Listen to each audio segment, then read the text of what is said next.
로마서 5장 1절로 4절 말씀을 저와 여러분이 한 절씩 교독 드리시겠습니다. 제가 가진 성경으로 신약 245쪽입니다. 신약 245쪽 로마서 5장 1절로 오늘 말씀의 제목은 은혜의 다스림입니다. 은혜의 다스림. 여러분, 한 사람이 예수 믿었다. 그럼 무슨 일이 일어나는 것입니까? 그리고 앞으로 그 삶은 어떻게 되는 것이죠?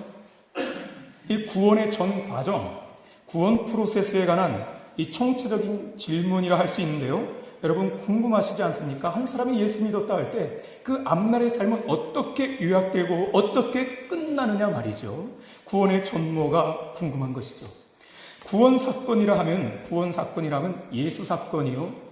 십자가 복음을 말하는 것인데 사도가 그것을 4장까지 쭉 설명해 왔습니다.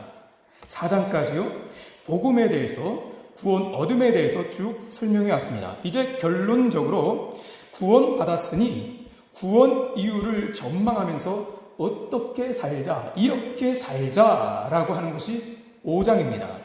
그리고 좀 더 세분화하여서 정밀하게 구원 이유와 관련해서 논의를 진행시키고 있는 것이 7장까지 이어지고 또 8장이 그 모든 논의의 결론장에 해당됩니다. 그러니까 오늘 5장과 8장이 밀접히 서로 연결되는 점이 있습니다. 그래서 여러분 8장을 미리 이렇게 표를 해놓으시면 이따 편할 것입니다.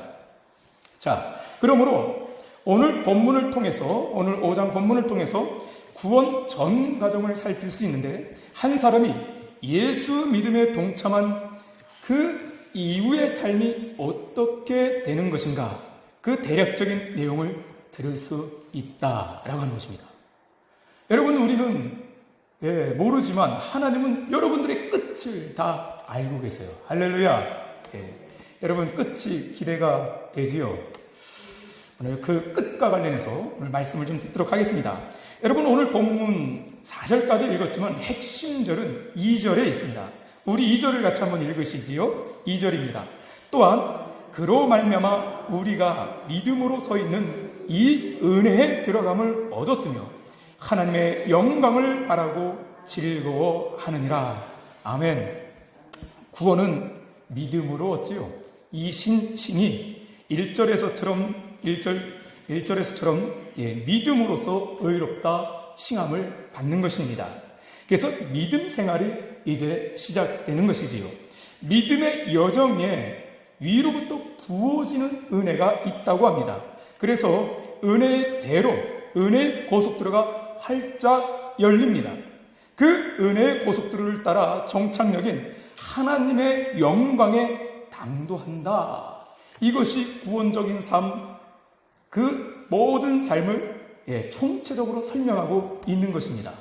하나님과 이 막혔던 담이 믿음으로 말미암아 허물어지면서 좋으신 선하신 하나님으로부터 부어지는 은혜 가운데 놓여서 일생을 그 은혜 속에 살아가며 마침내 은혜로 약속된 은혜의 세계, 영광이라고 표현되는 그 세계에 들어간다. 이것이 구원의 전 과정을 한마디로 압축해서 표현해내고 있다라고 하는 것입니다. 그래서 우리의 종착역은 어디다? 하나님의 영광스러운 세계라는 것입니다. 3장 23절에 모든 사람이 죄를 범하였음에 하나님의 영광에 이르지 못하더니라 한 그 하나님의 영광이 마침내 믿음 안에서 뚫려서 우리의 종착점이 되고 있다라고 하는 것입니다.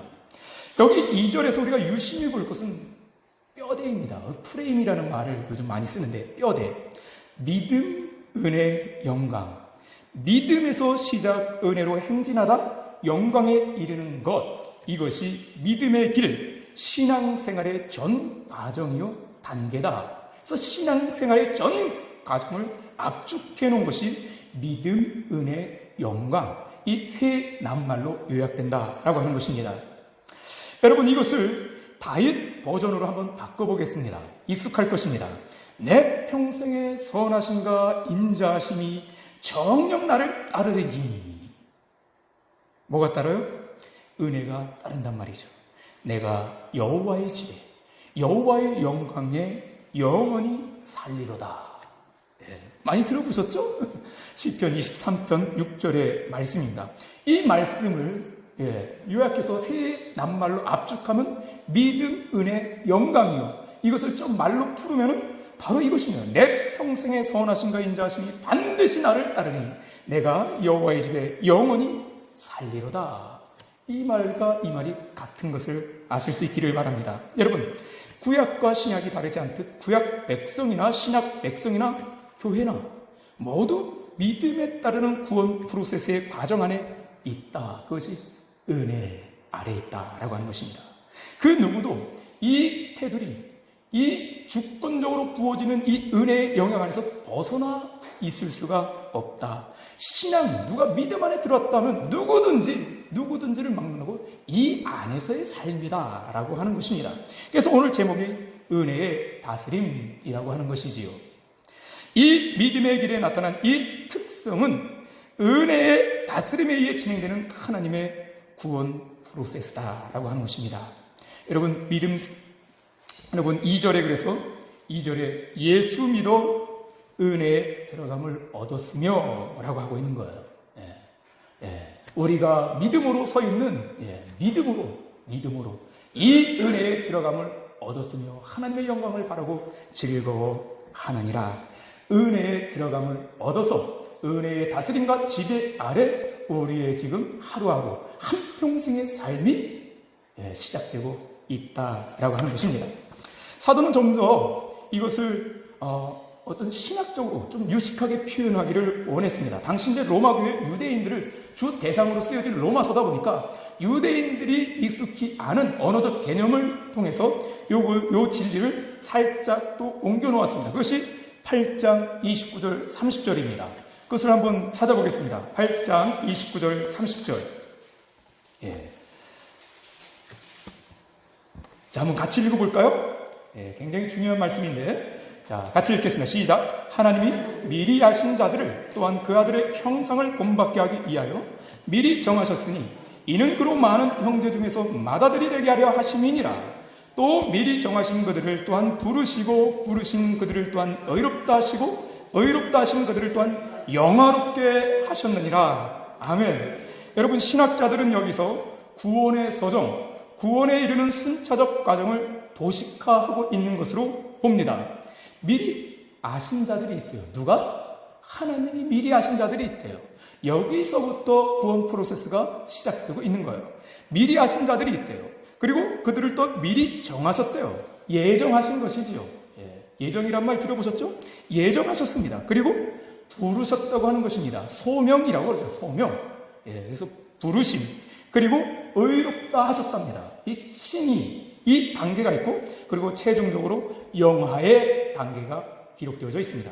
구원 전 과정입니다만, 이것이 구원 전 과정인데 중요한 것은 이것이 모두 은혜의 지배 아래 일어나는 하나님의 구원 프로세스라는 거예요.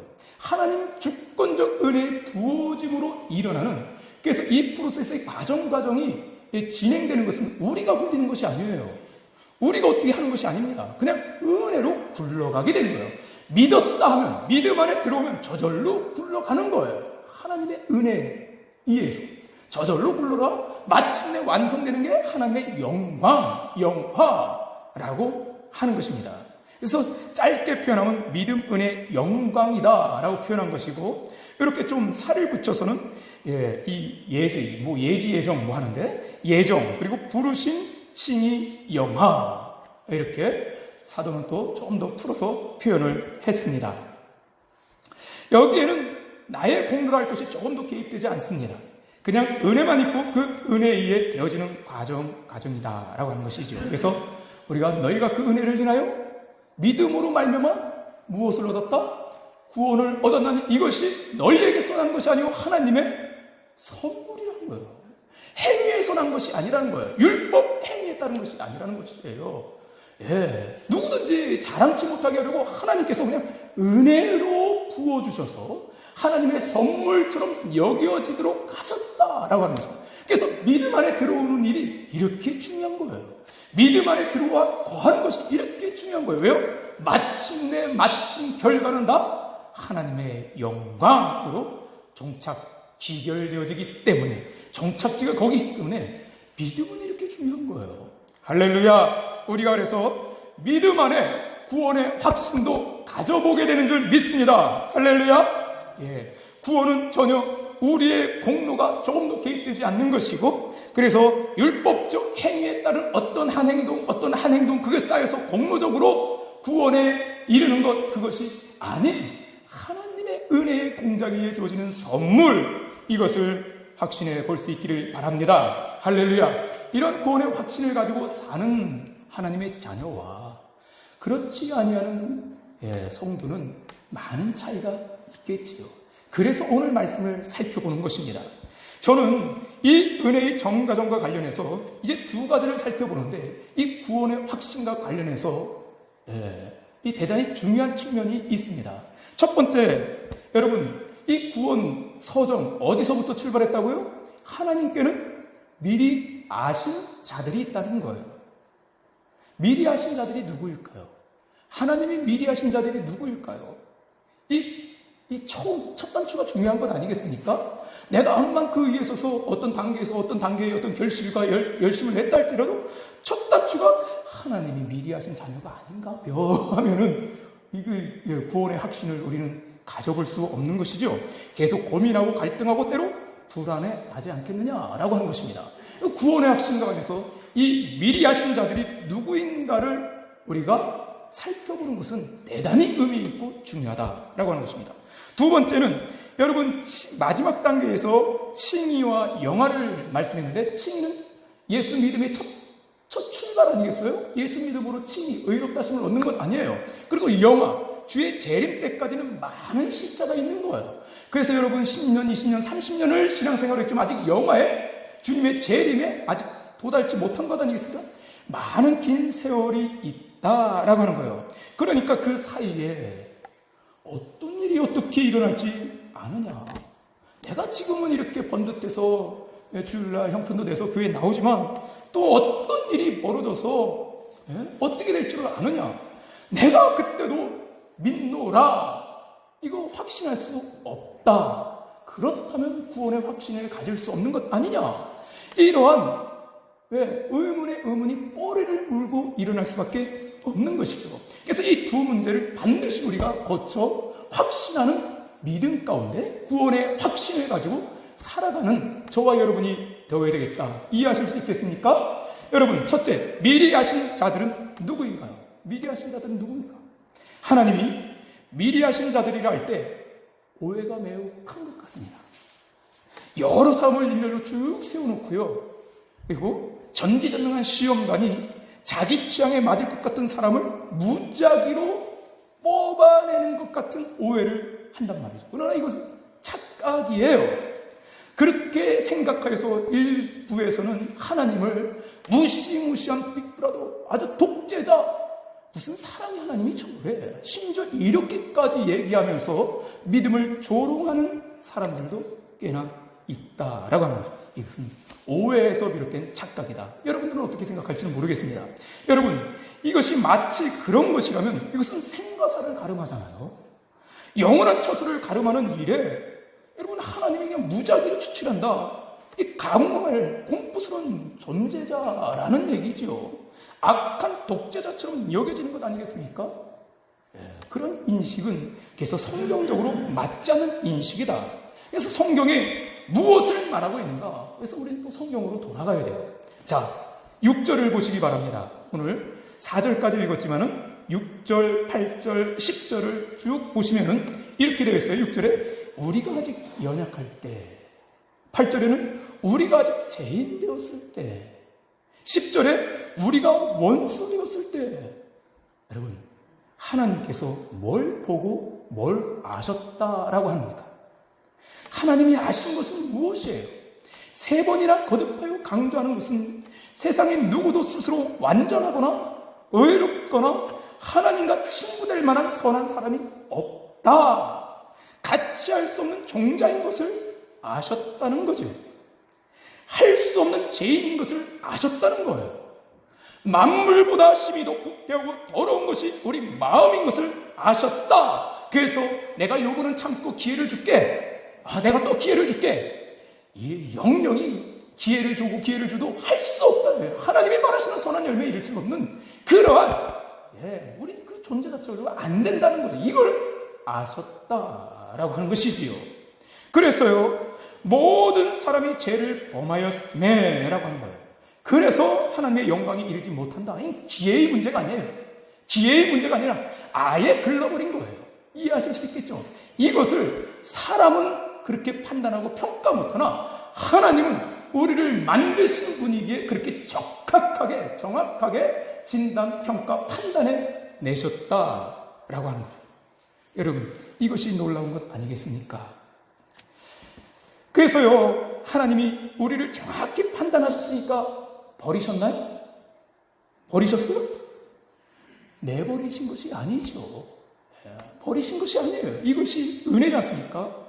여러분, 그래서 6절, 8절, 10절 다시 한번 봐주시면은 거기에 그리스도의 죽으심이 이어서 3번 똑같은 숫자만큼 기록되고 있는 거예요.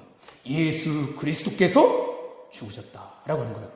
하나님께서는 우리를 정확히 아시고는 그분은 일찌감치 예수 그리스도를 출격 대비시켜 놓으셨다. 그리고 정한 때가 되어 마침내 오셔서 십자가의 죽으심으로 죄를 끝내버렸다라고 하는 것입니다. 할렐루야. 그러니 이것이 은혜란 말이에요. 세상 사람들이요, 그 사람 착 보고 글렀어. 그러면은 더 관계 안 하는 거예요. 이것이 세상 이치예요. 이것이 세상의 논리예요. 그러나 하나님은 세상의 이치에 반하는 우리에게 그래서 충격일 수밖에 없는 은혜의 부어짐으로 우리를 맞아주신 것이다 라고 하는 것입니다. 하나님의 은혜의 지배가 이렇게 나타나고 있다라고 하는 것이죠. 사람들은요, 죄를 숨겨요. 변명과 포장을 해요. 그래서 그 사람 말만 들으면 잘못이 없어요. 그런데 하나님은 정확히 아시는 거예요. 나도 너도 그래서 저와 여러분이 죄인 되었을 때에 의로웠을 때가 없어. 의로울 때까지 기다리면 여태까지 못 기다렸을 거예요. 죄인 되었을 때에 믿음에 승선한 것입니다. 할렐루야. 맞죠? 이것이 우리의 이야기죠. 단지 글로 된 어떤 객관적인 사실인데 이것이 저와 여러분의 경험이에요. 우리가 아직 죄인 되었을 때에 믿었다라고 하는 것입니다. 제가 이것을 성경 인물을 통해 좀 말씀드려보고 싶습니다. 여러분, 야곱은 태생부터가 속이는 자요, 남의 밖으로 빼앗는 사기꾼이었습니다. 그 근성과 기질 어디 가겠어요? 어딜 가도 그 버릇 나오는 거지요. 그 근성 안에 머물러 살 수밖에 없는 거예요. 그러나 그래서 야곱은 어떻다? 그래서 믿는다라고 하는 것입니다. 그 근성이 만들어낸 삶의 자리, 그것이 어딜 가도 또 그 모습 그대로 재현되는 것, 그것은 그의 DNA, 성격, 기질, 품성이 변하지 않고 같은데 어딜 가도 또 그 모습이 되는 건 그건 과학이죠. 과학이에요. 그러나 그렇게 그는 하늘을 바라보는 거예요. 은혜를 구하는 거예요. 그 과학적인 사실이 거기서부터 깨어지고 새로운 모양, 새로운 열매에 이를 수 있게 되었다. 그것을 야곱의 이야기는 우리에게 가르쳐주고 있는 것입니다. 그러나 반면에 그가 그래서 우리를 보시는, 하나님이 우리를 보시는 대로 야곱이 자신을 정직히 대면했고 자백했을 때, 그가 은혜를 구했을 때 그는 마침내 믿음의 길에 들어설 수 있었다. 죄인 되었을 때에 그가 자기를 어떻게 바꾸고 열심히 치열하게 해서 단련해서 뭘 바꾸어서 하나님을 믿은 것이 아니라 그 죄인된 그 모습, 그때 믿음에 승선하여 은혜의 지배 아래 들어섰다라고 하는 것입니다. 이것을 우리가 교훈받아야 되는 것입니다. 그러나 에서를 보시고 또 이스마엘을 보세요. 그 인생에 부어진 은혜가 있었습니까? 없었습니까? 여러분, 에서도 그렇고 이스마엘도 그렇고 그 인생에 부어진 은혜가 있었어요. 그러나 그 부어진 은혜가 도리어 자신들의 자랑거리가 되더라는 거예요. 자신의 권력을 쌓는 일로 오용되고 말더라는 거예요. 은혜 주신 하나님이 부끄러워진단 말이죠. 이들은 그냥 한 줄기 은혜, 은혜 한 조각에 만족하고는 더 구하지 않는 인생들이라는 것입니다.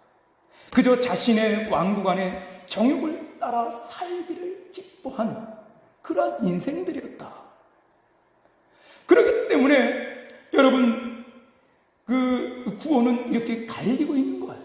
여러분, 하나님께 자신이 누구인가를 알고 구하는 자, 붙어있는 자, 은혜를 구하는 자, 이러한 사람들에게는 하나님은 버리는 것이 아니에요. 문을 닫지 않습니다. 이러한 자들을 위하여 문을 활짝 여시고 맞아들이는 거예요. 그러나 한 줄기 은혜를 맛보고 하나님이 어떤 것인가 알았으면서도 자기를 자랑하고 자기를 나타내고 자기 왕국을 구하려는 에서와 이스마엘 같은 심령들에게는 그 열려진 은혜의 길이 오히려 그 스스로에게는 수치요 부끄러움이요, 그래서 그쪽으로 가지 않는다, 스스로 닫는단 말이 있습니다. 여러분, 구원 없음과 있음이 이렇게 갈려지는 거예요. 그러니 이렇게 갈려지는 그것을 볼 때에 구원의 책임을, 구원 못 받음의 책임을 하나님께 물을 수 있는 것입니까? 하나님이 폭군이십니까? 하나님은 공포스러운 폭군이 아닌 것이지요.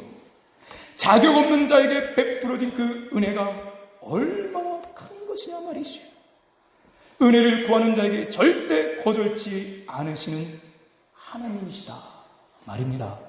할렐루야.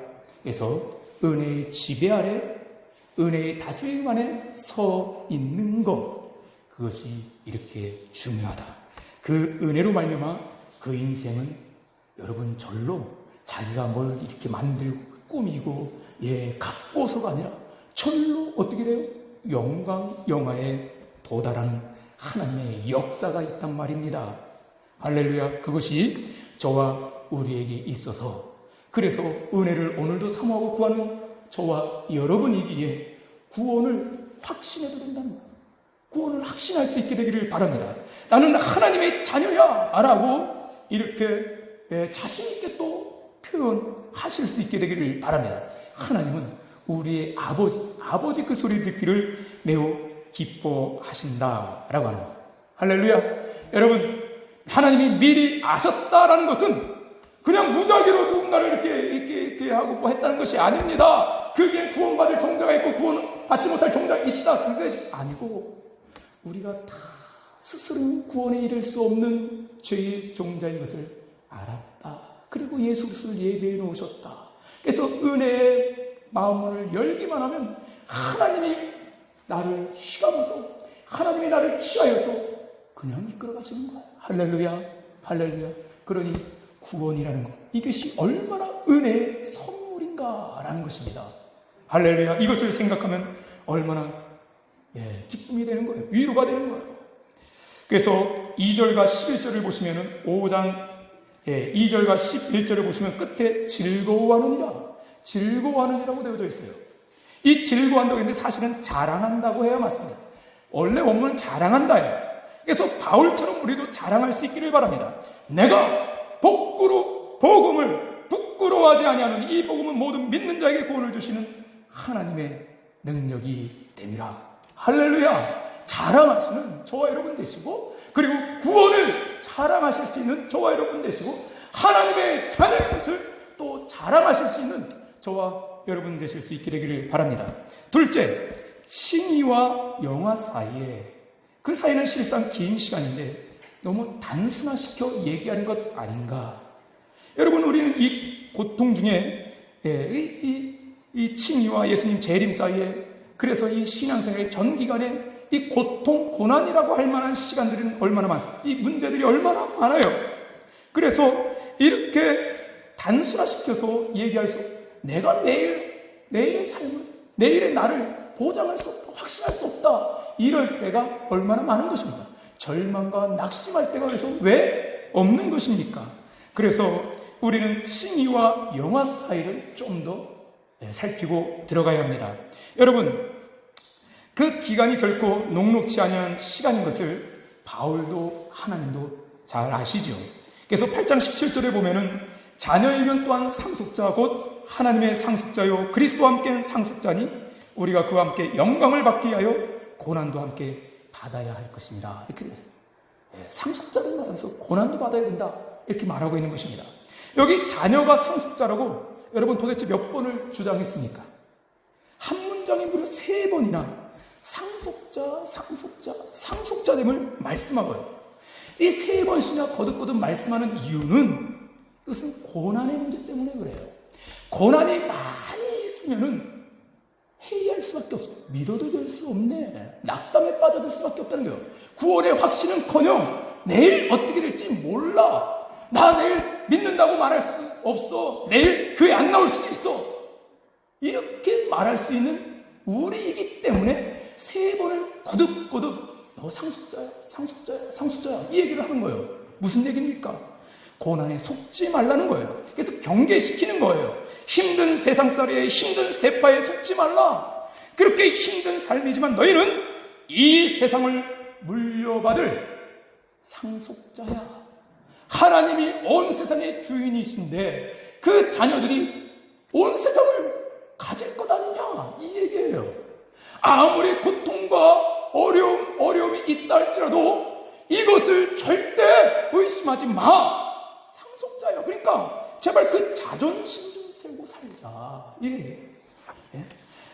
이런 뜻이 내포되어 있는 거예요. 제발 채심 좀 갖고 살자. 막 쫓기듯 급박하게 막 벌벌 떨면서 죽겠어 이러면서 살지 말고 제발 좀 어깨 좀 피고 또 하나님의 자녀고 세상의 상속자 이 세상 너에게 다 맡겨질 거요. 좀 그렇게 당당한 위세를 가지고 좀 살자 이 얘기이지요. 어떻게 그럽니까? 당장 이고난 목사님 이 일을 안 겪어봐서 그렇지 지금 겪어봤다고 생각을 해보세요. 그런 말 사치스러운 말 같이 들려요. 꼭 뭐 도사 같은 산신령 같은 말씀 좀 그만하고 그런 식으로만 계속 말씀하면 난 상처받을 거예요. 상처받아. 하나님 자녀 구원하신 이거 사치스러운 얘기예요. 이렇게 반발심도 가질 수 있을 거예요. 그런데요 여러분 그런 분들에게 여러분 제발 하나님이 계신가 하나님의 은혜 주시는 부심을 바라보고 생각하라고 지금 사도 바울은 요청하고 있는 것입니다. 그래서 보니까 8장 28절에 여러분 우리가 알거니와 하나님을 사랑하는 자 곧 그의 뜻대로 부르심을 입은 자들에게는 모든 것이 합력하여 소원을 이룬다는 거예요. 모든 것이 합력하여 소원을 이룬다. 선한 결과를 만들어낸다라는 것입니다. 아니 어떻게 그렇게 자신 있게 말합니다. 말할 수 있습니까? 물론 인생은 고해요. 그러나 그것이 나를 주저앉히고 망가뜨리고 폐물로 만들지 못한다는 것입니다. 선한 결실에 이르도록 하는 하나님의 은혜의 공작, 은혜의 다스림이 고난으로 점철된 삶이지만 반드시 선한 결과에 이르도록 한다. 그래서 5장 3절 4절이 있는 것입니다. 우리 5장 3절 4절을 같이 한번 읽어볼까요? 이것이 이제 칭의와 영화 사이에 그 긴 시간 사이에 하나님의 은혜로 되어지는 일을 딱 3절 4절 요약해서 이렇게 표현하고 있는데 3절 4절 한번 같이 읽겠습니다. 시작. 다만 이뿐 아니라 우리가 환난 중에도 즐거워하나니 이는 환난은 인내를 인내는 연단은 소망을 이루는 줄 알미로다. 아멘. 환난은 인내를 만들어요. 또 연단을 만들어내요. 연단케 해요. 소망을 이룬대요. 그것을 안다는 것입니다. 경험적으로 알고 관찰해봐서 하는데 반드시 환난은 인내를 만들어내더라. 환난은 연단에 이르게 해. 그리고 소망을 만들어내는 것이 분명해, 확실해. 이렇게 지금 사도 바울이 힘주어 강조하고 있는 것입니다. 그래서 그 사례로 이 사도 바울이 관찰한 것이거든요. 주목해서 관찰한 것이거든요. 그래서 사례가 기록됐는데 위를 보시면 거기에 뭐가 보이십니까? 위에 아브라함이 보이실 거예요. 아브라함. 24장 20절, 21절을 보시기 바랍니다. 여러분 아브라함이 이제 100세나 되었고 여전히 타향살이에 그렇지만 땅 한 평이 없어요. 후손이 끊어진 것 같아요. 조카 롯도 떠났고요. 여종의 아들이지만 이스마엘도 한때 10몇 년 동안 애지중지 사랑과 온 마음을 주었는데 그도 훌쩍 떠나보냈어요. 한마디로 혈혈 단신 아무도 없어요. 이 사람은 장래가 없어요. 지금껏 신앙생활한 것이 다 속은 것만 같은 그러한 비참한 심정은 아니었을까? 지금껏 생고생한 것이 틀림없어. 생고생한 거야. 그러나 우리의 기대하는 날이 뭐라고 쓰였습니까? 20절, 21절에 믿음이 없어 하나님의 약속을 의심하지 않고 믿음으로 경고해서 하나님께 영광을 돌리며 약속하신 것을 또한 능히 이루실 줄 확신하였다. 의심치 아니하고 경고해서 확신해서 하나님이 원하시는 그 영광스러운 단계에 그가 넉넉함으로 도달했다. 이렇게 우리에게 증명해 보여주고 있습니다. 여러분, 우리도 이런 믿음으로 살아가길 부탁드립니다. 그런데요, 이렇게만 하면 여러분, 은혜의 지배라니까 이렇게 되어지는 거예요.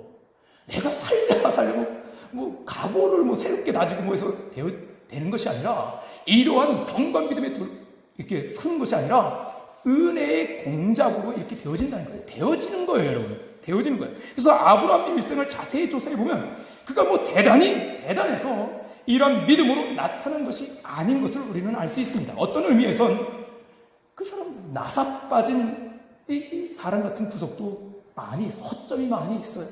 특별히 아내와 관련해서 2번씩이나 여러분 내려와 받쳐할 때 네 알겠습니다. 네 누이입니다. 속이면서까지 상대방을 안심시키면서 그냥 갖다 바치잖아요. 이런 못난 사람으로 기록되고 있는 거예요. 그 아들도 마찬가지고, 심지가 견고한 특별한 사람이 아니었다라고 하는 것이고, 그럼에도 그런 믿음으로 나타났던 것은 그 인생 구비구비에 부어진 은혜, 하나님의 은혜의 개입이 있었다. 그러므로 그렇게 굴러가 그런 결과에 이를 수 있었다라고 하는 것입니다. 이 은혜가 동일하게 저와 여러분 모두에게 있는 줄로 압니다. 할렐루야. 이 은혜의 지배, 이 은혜의 다스림 안에 여러분, 저와 여러분이 머물러 있는 거예요. 그래서 앞으로도 나의 능력과 나의 지금 조건 가운데는 좋은 일을 기대하고 바랄 수가 없어요. 그러나 하나님을 바라보시고 기대하시기 바랍니다. 2020년도는 그러면 2019년도와 다를 거야. 이런 기대를 품으시고 새롭게 시작해 가실 수 있게 되기를 바랍니다. 은혜의 지배, 은혜의 다스림 안에 저와 여러분이 지금 있다라고 하는 것입니다. 그렇기에 사도는 구원의 정 과정을 약술하면서 칭의에서 영광으로 점프해 갈 수 있었다라고 하는 것이죠. 분명 여러분, 칭의와 영광 사이에 수많은 고난의 시간과 아픔의 사건들이 있을 것이고 또 사실 있는 것이 사실입니다. 그래서 반드시 사실이 있는 것이 사실이에요. 그래서 반드시 영광에 도달할 거야, 이렇게 장담할 수 없는 것이 우리 인생입니다. 하지만 우리가 은혜의 지배 아래 있음을 기억하고 이 안에 머물러 있는 이상은 반드시 그렇게 돼. 반드시 그렇게 돼. 믿음의 계대가 나로서 끝나는 것도 아니야. 은혜의 지배 아래 머물러 있는 이상 하나님께서는 반드시 내 후손들 가운데에도 이 믿음의 유산이 이전되도록 하실 거야. 이러한 기대 가운데 소망하시면서 지금 하루하루 기쁨으로 감사로 살아가는 저와 여러분이 되어줄 수 있게 되길 바랍니다. 할렐루야. 은혜의 다스림과 지배는 우리로 하여금 그 은혜를 그래서 자랑토록 하는가 봅니다. 구원 얻음을 확신할 수도 있다. 드디어 나도 여러분 하나님의 자녀야 외칠 수 있게 된 것, 그것이 그래서 로마서입니다. 특별히 이 5장에 가서, 그리고 한 번 더 8장에 가서 여러분 이러한 탄성과 하나님은 나의 아버지야, 나는 주님의 자녀야, 뜨거운 눈물로 부르르 떨면서 보게 되는 것이 바로 이 로마서 5장과 8장입니다. 여러분의 그러한 감격과 그러한 뜨거움이 다시 한번 회복되어져서, 그래 내가 하나님의 손 안에서 벗어날 수 없는 것이지, 안정감을 가지시고 영혼에 말할 수 없는 이유를 가지시게 되시기 바랍니다. 할렐루야. 제가 예를 하나 있었던 일을 말씀드리고 마치고자 합니다. 한 달 됐나요? 벌써 한 달은 안 됐군요. 이제 청주에 김장하러 오라고 해서 내려갔습니다. 집사람 못 가고 이제 나라를 데리고 제가 갔는데요. 이제 가니까 벌써 김장이 다 끝나고 점심시간이에요. 그래서 이제 아버님과 이제 친지분들, 고모님, 이렇게 해서 이제 한 상에 이제 이렇게 둘러 앉았는데, 나라를 이제 돌볼 수 있으니까 내가 이제 데리고 이제 식사 자리에 앉았어요. 근데 나라가 자꾸만 내 무릎 위에 올라오겠다는 거예요. 서로 이렇게 어르신들하고 얘기도 해가면서 이렇게 먹어야 돼. 개 때문에 신경 쓰라고. 먹는 것도 한 반쯤 보니까 벌써 다 드셨어. 그리고 일어나셨어.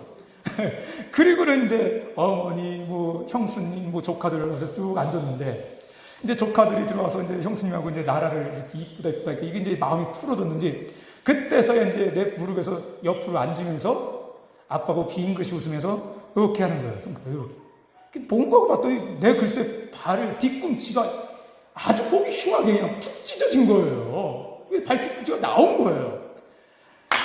이 나라가 어린 마음에도 이게 참 어린이집 공동체 생활을 하니까 이런 거 안 하봅니다. 뭐 생방 모르시는 분들 앞에서 이 아빠의 그런 모습을 보이는 것이 흉했나 봐요. 부끄러웠나 봐요. 그러니까 내 무릎에서 떨어지질 않았던 거예요. 그 얼마나 귀여워요. 그래서 한바탕 형수도 없고 다 웃었네요. 아이고, 기특한. 여러분, 자녀는 많이 놓고 볼 일입니다. 여러분, 우리가 이렇게 때로는 어린아이로부터도 은혜, 도움의 손길이 필요할 때가 있는 그런 연약 가운데 있는 사람들입니다. 오늘 저 식당에 갔는데 일찍 갔잖아요. 그랬더니 어르신 두 분이 앉아있는데 먼저 오셨더라고요. 그러셨는데 국어 안 줘? 밥은 어딨어? 이러시기만 힘드시니까. 그래서 제가 얼른 그 밥을 퍼다 드렸어요. 근데 그날 반찬이 아유 맛있겠더라고요. 코다리 찜이잖아요. 미리 제가 정보를 입수해서 기다렸거든요. 먹을 요량으로 밥을 하나 떠서 이제 갖다 드리고는 얼른 앉아서 이제 먹기 시작했어요. 그런데 다른 분이 보더니 주걱이 없네 하는 거예요. 먼저 빨리 먹을 욕심에 밥은 떠드렸는데 주걱을 안 갖다 드린 거예요. 우리가 다 이래요. 이런 연약 가운데 둘러싸인 인생살이에 얼마나 은혜가 우리 필요한 인생들입니까? 할렐루야. 여러분 계속 하나님께 이 육신의 연약이라는 거 있잖아요. 여러분 계속 하나님께 은혜를 간구하고 은혜에 붙어있게 될 수 있기를 바랍니다. 할렐루야. 여러분의 구원은 따는 당상이다. 하나님은 이러한 심령을 기뻐하신다. 라고. 이러한 심령을 결코 배반해서 구원의 문을 닫는 박절한 분이 아니시다. 라고 하는 것입니다. 우리 한번 기도보다 오늘 이런 구원의 확신과 기쁨과 감사 가운데 아까 부르셨죠? 120 오늘 찬송 2장 우리 1절만 힘있게 찬송 부르시고 오늘 예배를 마치도록 하겠습니다. 찬반가운 성도요 1절만 힘있게 한번 부르시겠습니다.